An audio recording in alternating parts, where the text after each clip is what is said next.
This episode is brought to you by Catalyst. Catalyst combines beautiful design with modern technology to provide the most powerful customer success platform, helping companies reduce churn and improve customer experience at scale. They also create and post relevant and hilarious startup memes every day.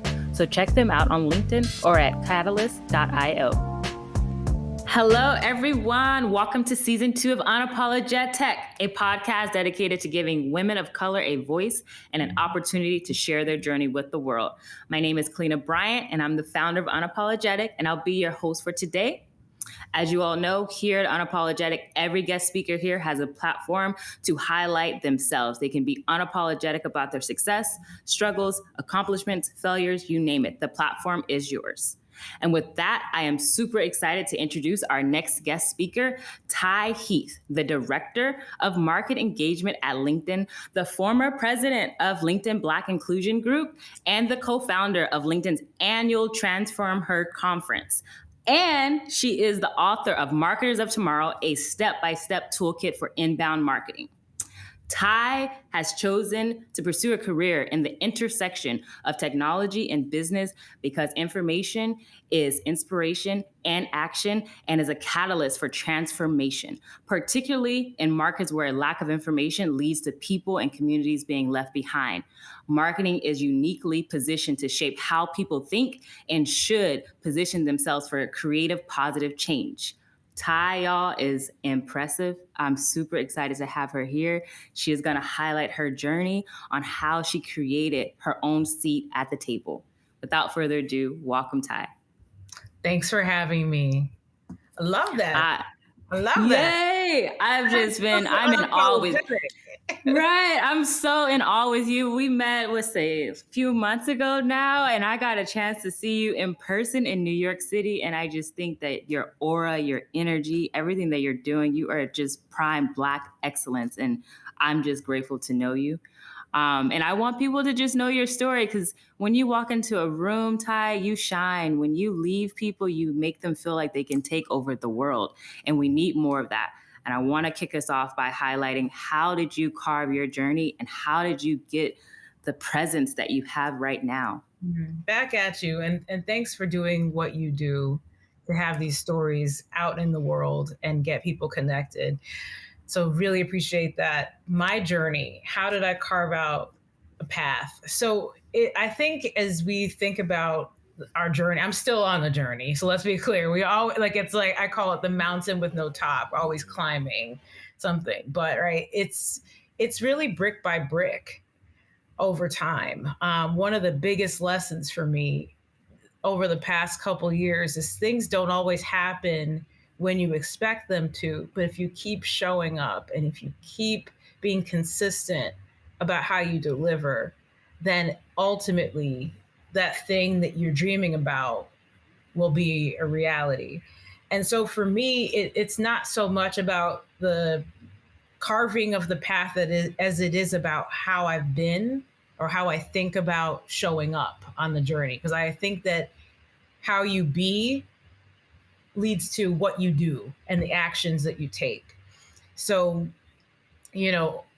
centrally for me, what's driven me in my way of being is like, what is the mission and purpose? And you said it up front in the call. I think that a lack of information for people, leads to lack of inspiration, which makes it so we can't transform the things that need to be transformed. And so my mission, I'm a teacher at heart. I'm all about delivering the information that helps people feel something so that they do something. And that, I see myself as a vessel through which information can be translated into action for people.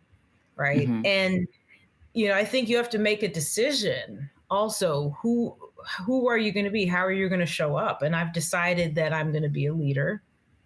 And sometimes that's uncomfortable. Sometimes it means doing things that require a great deal of courage, being able to look in the mirror, say the things that need to be said, because I really do believe that when you're a leader, it's your word needs to translate into an action. It can't just be a good idea. You Mm-hmm. actually need to Mm-hmm. do something with it, and you need to, um, be the one who sticks your neck out sometimes. Mm-hmm. I think throughout my career, early in my career, I made a decision. Mm-hmm. The expression of that has been different as I've moved from step to step in my career, Mm-hmm. taking on bigger things. So early on in your career, if you decide I'm going to lead, Mm-hmm. you know, your expression of leadership is going to be at a certain place. But as you get more and more responsibility, the responsibility of saying the things and the impact becomes greater and greater. Mm-hmm. So at each stage, it's been a you know a growing challenge, but one that the commitment has been, for me, it has to be unwavering. We're Mm-hmm. not on, not to get all deep up front here, but we're not on this planet for that long, right? Mm-hmm. And so, I'm determined to, be someone who moves people and moves things. And, maybe Mm-hmm. I'm in that rocking chair on a porch somewhere, like 80 years old, like, oh, I'm so, just that. I did that. That's how I want to look back on my life. I love that. And I mean, Ty, it's just so honest and real. And, it takes courage to get to that place, right? And courage doesn't come easy. It's like you've said it yourself, you made a choice. And what I like is you say you made a choice and you are consistent. It doesn't stop. And you made it very clear, like being a leader, it's a choice that you make every day, but you have to have action behind it. And I love how you actually took your leadership and you said, okay, marketing is a way to showcase information. It is a way to articulate thoughts, and it's a way to provide vision. Honestly, if we really think about it, I think about when people see you, right? They see not just a successful woman, but they see a successful Black woman that is in tech, that is leading the charge, that is an author, that's also driving marketing for a very well-known company. And all of that by itself, when you really unpack it, it's like a mic drop. You're like, wow, I'm Mm. doing this every day. But I guess my question for you is, as you are carving out your legacy in marketing, what's some thoughts and advice that you've seen along the way that you're like, hey, I got to stick with this? Like, tell me, why do you choose marketing every day? Yeah. So I got into marketing in an unconventional way. Now, I didn't like wake up and say, I mean, I'm a child of Jamaican parents, right? So let's start there. And I didn't even know how I was going to end up in tech. Like that wasn't even a thing for me.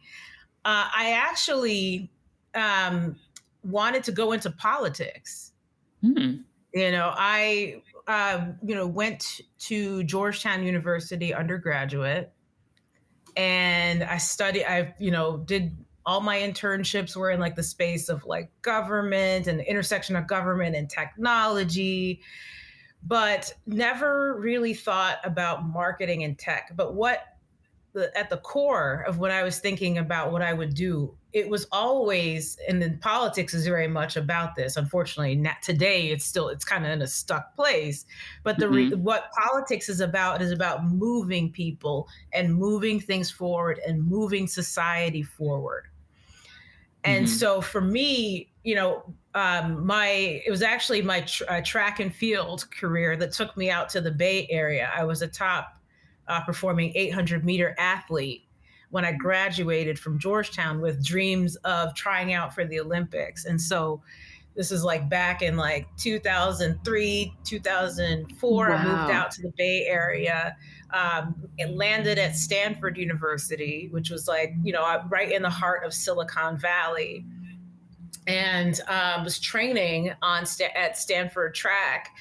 And, I was like, obviously it's expensive to live in the Bay. And even when you are supported or sponsored by Nike to varying degrees of that, And a lot of us athletes that were training, we all lived in like one one big house together. You had to find a way to make money. So I started looking around and randomly saw a business development position at Google advertised on Craigslist. Like, this is the most random thing.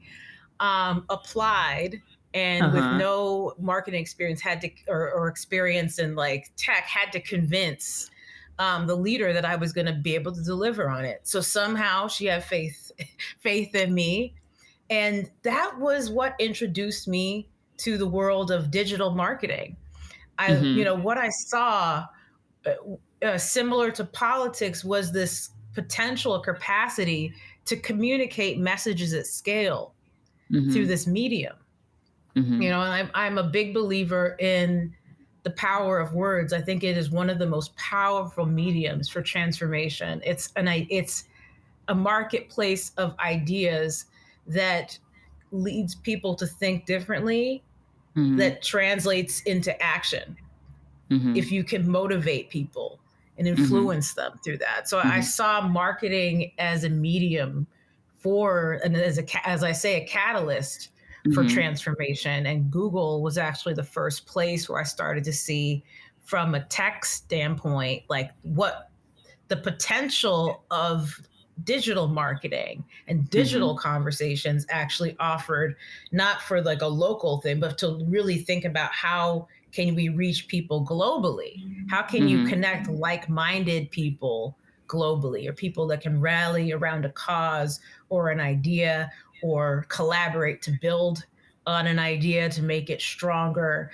So Mm-hmm. that's where I started to get connected to the potential, and the rest is really history. I've been in that space since then, but in particular, have always looked for what are the ideas that, first of all, feed our community, or feed, Mm-hmm. to support our community, and Mm-hmm. then how do you empower people who have good ideas to bring their messages to life out in the world. Mm-hmm. So I'm Mm-hmm. very passionate about, helping our community move forward. When I say community, like women of color, people of color, advancing that conversation, as Mm-hmm. well as just making sure that people who have powerful ideas can be influential and move things through those ideas. Mm-hmm. Mm-hmm. Is that how transform her came about, the conference? So a little bit about Transform Her. So this is we are I still can't believe we're in year 5. Like, it has Uh-huh. been just an amazing journey. Transform Her is a conference that is focused, centers women of color in tech, but also Mm-hmm. brings allies into the conversation. And it Mm-hmm. is about giving that community resources and ideas and opportunities to advance. And it's not just about the professional, because we know we bring all the personal stuff into the space too, and all of that is like what it means to be a whole person showing Mm-hmm. up every day. So everything's on the table in terms of like what we can talk about at Transform Her. It could be, a conversation at the conference about, how do you build your brand, or what do you need to do to network more powerfully. All also It could also be about the decision that you make to actually freeze your eggs, Mm-hmm. to a decision that you make about, how to set boundaries more powerfully. So it is really about a conversation connecting us across tech, that speaks to the whole person, and also allows allies to have some visibility into what it means to be a woman of color showing up in the world today. So the Mm-hmm. genesis of Transform Her was when I was in the early, like my first year of being the president of LinkedIn's Black Inclusion Group. And I looked around me, and in so many spaces we are, the only one in the Mm-hmm. room. Mm-hmm. Sometimes maybe there's one other person in the other apartment, you're like, hey, like it's just a few of you. And I think as women of color, we do walk a bit of a tightrope where we're, on one hand, we are highly visible, and then on the other hand, I think we're sometimes seen as invisible. Mm-hmm. And I think there, beyond that, we live in a world where we are heavily socialized. All of us are, and I say all communities, heavily socialized. This is a white supremacist patriarchy that we Mm-hmm. live in. Every message, everything around us tells you that you're not worthy, that your value is less, that you shouldn't be able to say the things you need to say, that opportunity, all of those things um, deliver unconscious messages to us. And there is a need, if we're going to advance, if we're going to Mm-hmm. truly realize our potential, there's actually a work we need to do to unlearn these messages, to take a hard look and recognize the socialization that has taken place, so that we can be aware and build the muscle that's required to act in a way that's not playing into or continuing to perpetuate that Mm-hmm. status quo system. I actually think as leaders we have a responsibility to really think about how do we dismantle that. And that responsibility is for us, but it's also for allies who, I think, increasingly are recognizing that when we perpetuate the status quo, it actually robs everyone, all of us, of the potential to realize and also to solve these humongous problems that Mm-hmm. we Mm-hmm. have in the world today. We're not operating at 100% unless everybody has access to opportunity, access to realize their ideas, access to work on the things that we need all of our collective thinking to solve Mm-hmm. for. So that was sort of the idea behind Transform Her, is that we're all kind of operating in these silos by ourselves. What would it look like to connect women of color across tech, Mm-hmm. and to have allies show up in a way that they're not always brought into the conversation? Mm-hmm. What would it look like for you to be able to make a phone call to somebody at another company, or to have a community of people, support you, let you're not crazy. It's the environment that you're operating inside. It's a system that you're operating inside, and have the support, when things are not going so well in the environment that Mm-hmm. you're in. Mm-hmm. And I think for allies, oftentimes you'll go to, a women's event, for example, or you can go to a black woman or a black woman's event. And, there's conversations about how we move forward, how we advance, what do we do? And then there's like no men in the room. There's no white people in the room. I think, I'm always like, wait a minute. So who are we talking? We talking to ourselves? Like, what are we? How are we? And I think there has to be a safe space for that. That is incredibly Uh-huh. important. There has Uh-huh. to be a safe space for us to just kind of like be like, and this happened, and that happened. I'm not, all these things, and here's what I'm doing, and you need to be able to express yourself fully. We do need those safe spaces. And if we're going to move forward, we also need spaces to bring our allies along in that journey, not to center Mm-hmm. them. And that's the case for Transform Her. Allies are not centered, but allies are there to really begin to learn and educate themselves, and also Mm-hmm. then take on what are they going to now do as a result of having digested Mm-hmm. what they digested about what it means to be a woman of color operating in this world today. So Mm-hmm. that's really the one of the core principles of Transform Her. It's, let's have these conversations, but what will we now do as a community, having heard what we've heard about the challenges around social justice, around professional opportunity, around personal growth, that Mm-hmm. we've heard all these amazing people talk through. So yeah, Wow, that is, we have our next one coming up in 2022, and I would love for everyone listening to be there. yes, yes, I love it. And it's so needed. I think about, in order to empower others, right? You have to be aware of your strengths, but I think you also have to be aware of who's going to help you get there too. I think you're spot on, right? If we're in a room talking about what we want in this world, but it's just us, but the sponsor is the one that needs to hear it, so the sponsor can advocate for you when they're in the rooms that you're not invited into. When you think about that, it sounds so simple, but it's actually a very hard thing to accomplish, because you have to get people in the same on the same page. You have to have everyone be open to hearing and getting feedback and not feeling attacked. They have to feel safe. So I commend you just on that work alone, right? It is something that is needed, and it's slow progress, but you have to keep pushing. And it speaks a lot Right. that you're going on year 4 with it. Just imagine when you get to year 5, hopefully the conversation is just so dynamic, right? And we're actually pushing and making the change that we need.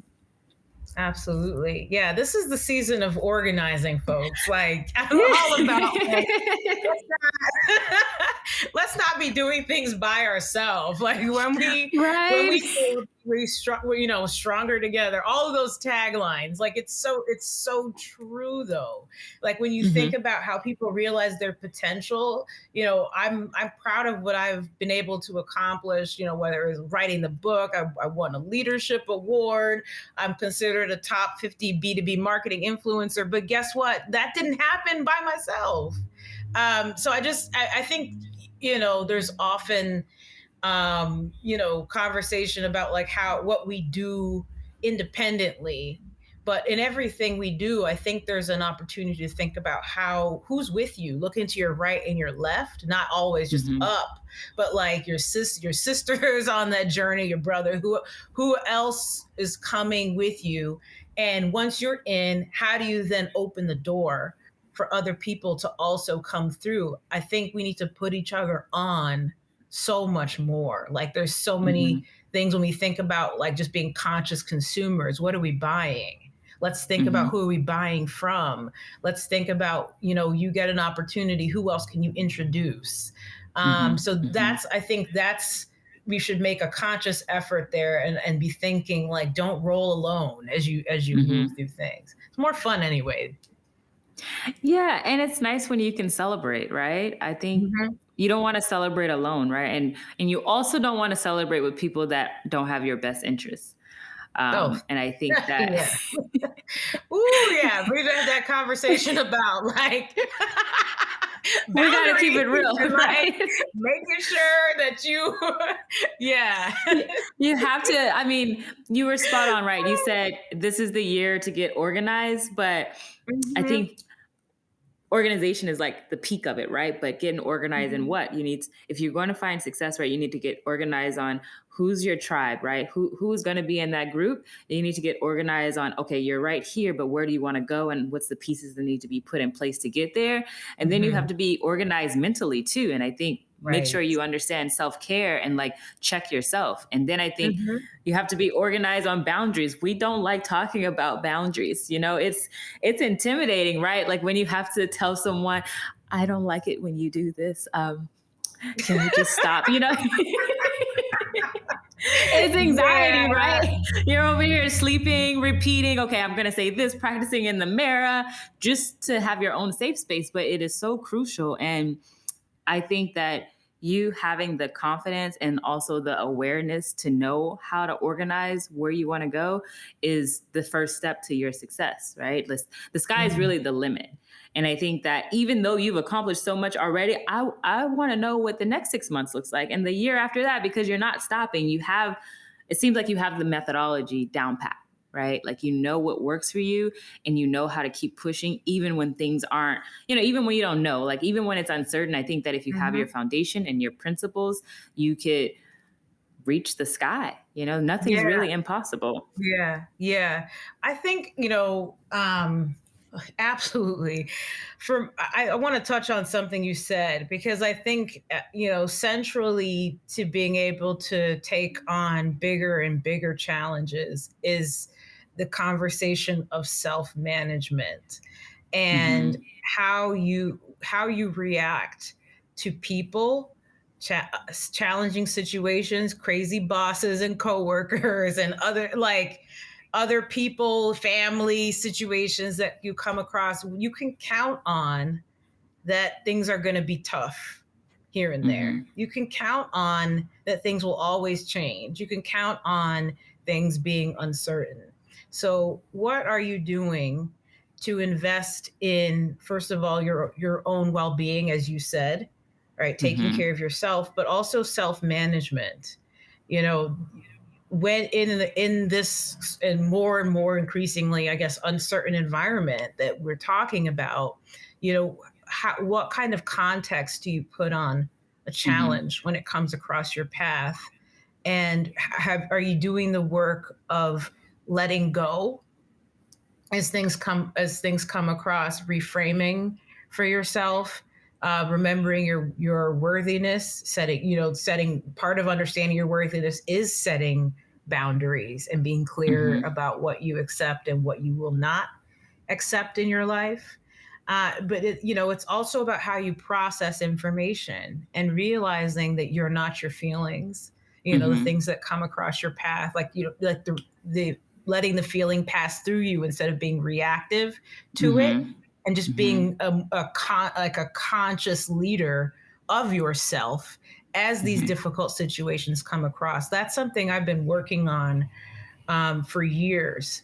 And it's a muscle you build, and Mhm. it will serve you in all things throughout your whole life. One book that I really appreciate on this topic that I find myself reading over and over again is The Untethered Soul. Mhm. And I think in particular, for being a woman of color, being a person of color operating in the world where things constantly come across our path that are Mhm. unsettling, that can Mhm. shake you. Being, working on that core, Mhm. being able to make sure that you can show up for other people by taking care Mhm. of yourself in that way, I think is so, so, so important. Mhm. Because things are going to come at you, and that, not to be ominous about it, Mhm. but how will you bring yourself to that challenge, and Mhm. that'll serve you with your family, at work, in all things. That is spot on. And I think, it's something that we don't talk about, right? I think the brain is the most important muscle. I think that we forget to make sure we work at it, make sure we check on it. Let's just say if you're a very healthy person, right, you need to work out on a regular basis, you need to eat right. But Mhm. also, when you think about your mind, right, you have to be careful what you feed your mind. You have to actually work on it. You have to continue to build that muscle on how you're going to Right. be, successful, right? Like, how do you answer Mhm. things and how do you not become reactive, but how do you still push and know, what angle to use? It doesn't happen overnight. Just like having a six pack doesn't happen overnight. But Yeah, you got to go to the gym.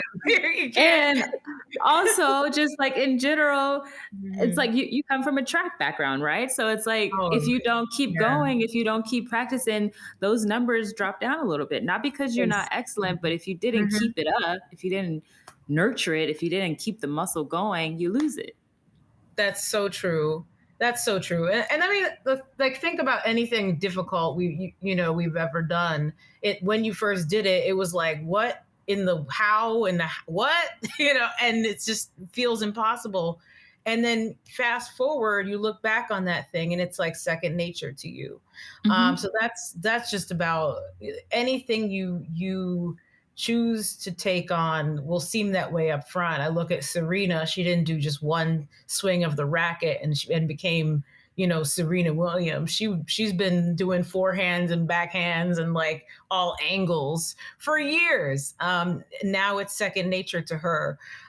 So it's really, anything that we want to take on. For me, I've been doing um, marketing education and public speaking for a long time now, and Hmm. there's still work to do to perfect your craft and really think about. So I invite I always invite folks to think about, like, what are you passionate about and what does it look like to Mm-hmm. continue to invest in that? And what does it look like to invest in that thing at different levels? Like, once you get to a certain level of mastery, there's always another level of it. How do you define that and think about how Mm-hmm. you continue to work on that? Mm-hmm. I like that. And it seems as though you're honest with yourself about that, right? And also it seems like you've honestly checked your ego, right? Like every time you hit a new goal, you're always like, okay, well, what's the next one? Like it's not like, how do I put it? I think that you have to be at a point of you have to be humble in order to keep conquering things. And I think that a good leader is a humble individual. And I think that when you become humble, you start to see things in different dynamics, Hmm. and you can operate. Not it's not always easy, don't get me wrong, but you can operate in grace, and it seems like you do that quite well. And it's something that you're in tune with yourself, is what I see. Well, not always. I haven't all. Let's just, not always. Let me tell you, I used to be someone who would stay up at night in bed staring at the ceiling like, you messed up bad. Like, why did you why did you say that thing that way? Like, like straight torturing myself. And I don't know if there's anyone else out there that has like perfectionist tendencies, or who worries about how something landed or what people think. But that's something I had to work on for a long time, because it didn't make sense. Like, to be in a space or have a job where it's literally to communicate and translate ideas, but then to go home and beat yourself up for not saying it perfectly.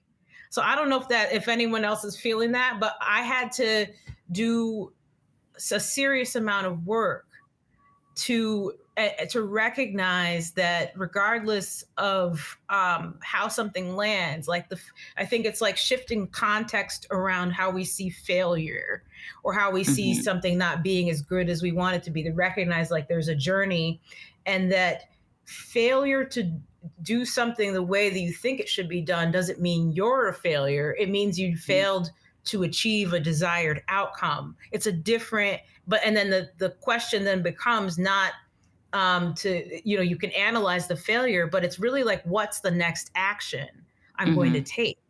Hmm. Not beating yourself up and saying you personally are incapable, or whatever stories Hmm. that you create. I had to do a lot of work on that. And I think,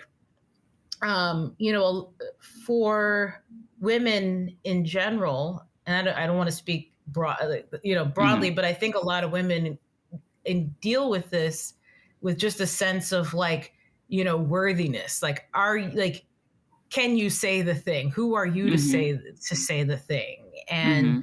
you know, um, when you believe you're worthy and you're loved, regardless of whether something is successful or not, that's when you can really stand and say the things that need to be said, and not worry if it's coming out of your mouth perfectly. Remembering that your audience, they don't know. They don't know.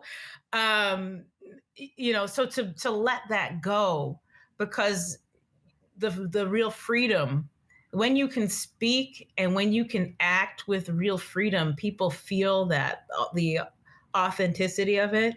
They and they whatever it is you're trying to achieve, I think lands more concretely with people, because there's that the reservation. You're not holding back. You're not worrying like, what will they think if they know the truth about X, Y, or Z that you're trying to convey.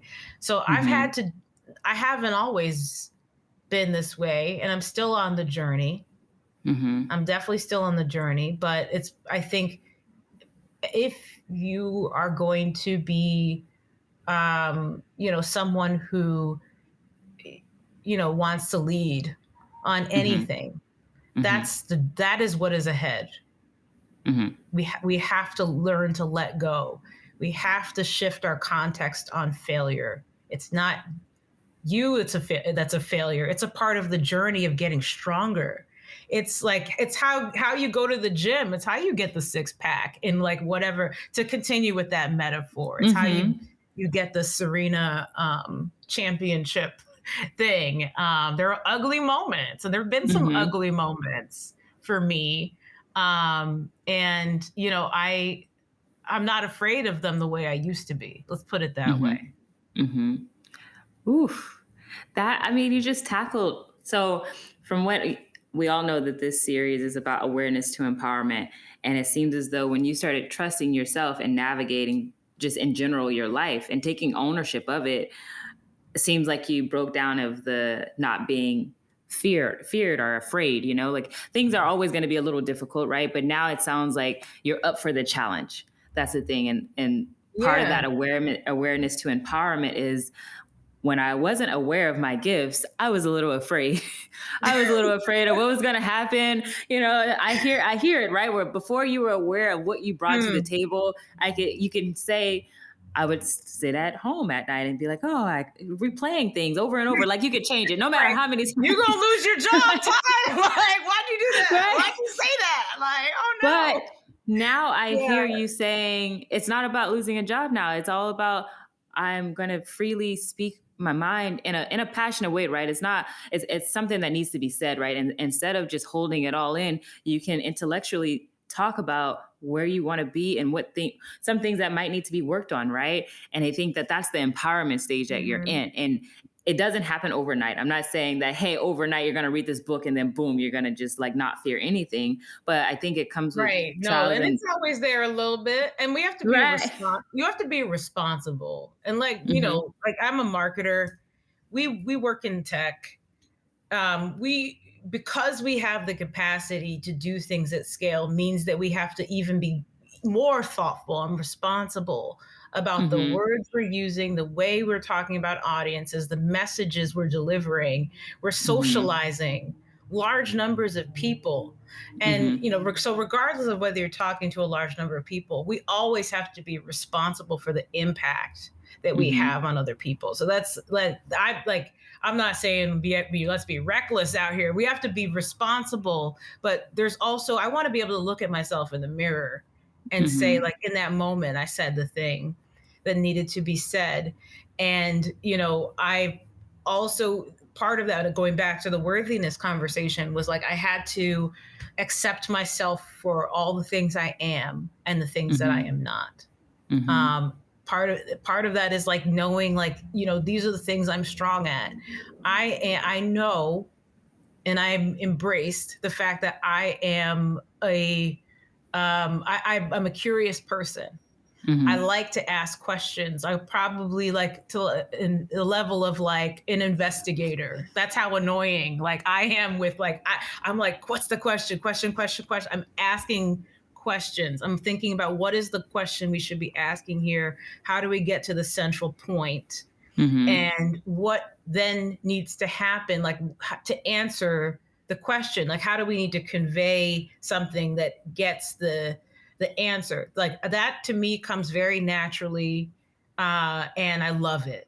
Hmm. And I also know there are other things that I still need to work on, and I'm Hmm. conscious of those things, and I celebrate me for who I am, you know I I'm in just say terms that of, one more time, Ty. That is like, yeah, you I celebrate me for celebrate. who I am. And I'll tell you, like, if you're like, what I need to work on. And this is something like I'm not forcing, because I'm comfortable.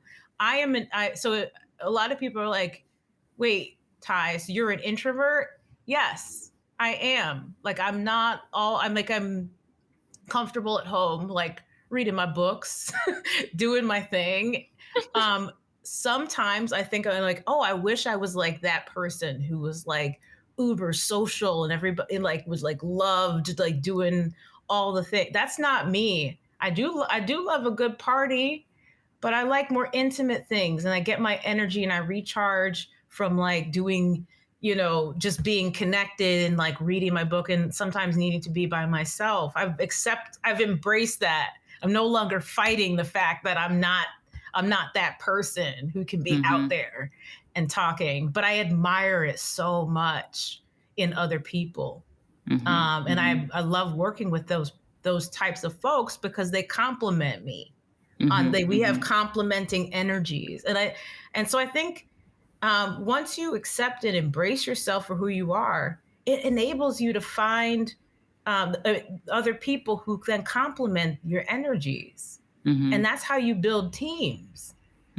That's how you find collaborators, because you're all bringing something different and beautiful, but you're also all accepting, like, this is who I am and this is my strength. And here's your strength. And I don't need to know all the things. I don't have to have all the answers.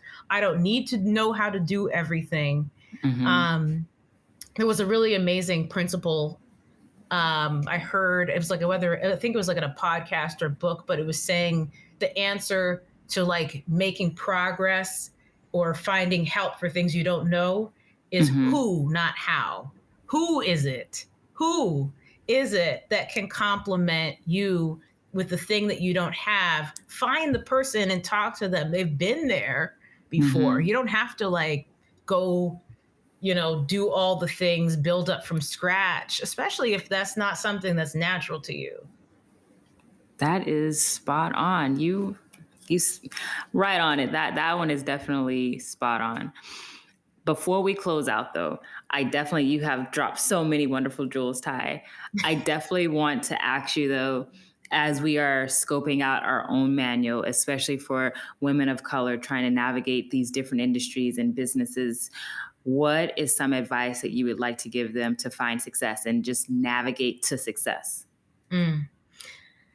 Be curious. Be curious is one thing I would say. People, I think if we are going to transform human behavior, we need to concern ourselves with behavioral science. And what that means is be curious, understand what drives people, learn about how people make decisions, where they place worth and value. And I think that will serve you professionally. It'll serve you personally at home. Just paying attention to, and I'm kind of geeked out about the world of behavioral science. Like Adam Grant, reading his stuff is a great place to start in terms of learning, because we are on this planet. We got to interact with other people. I think it is so important to understand how people think, to understand the origin of bias and different types of biases that make people make the choices they do and behave the way that they do. Because if you can understand that, not only can you build the muscles to counteract that within yourself so that your vision can be clear, because we're all walking through this life with blind spots. And I think one of the best things we can all do is do our best every single day to resolve our own blind spots and help other people see with clarity.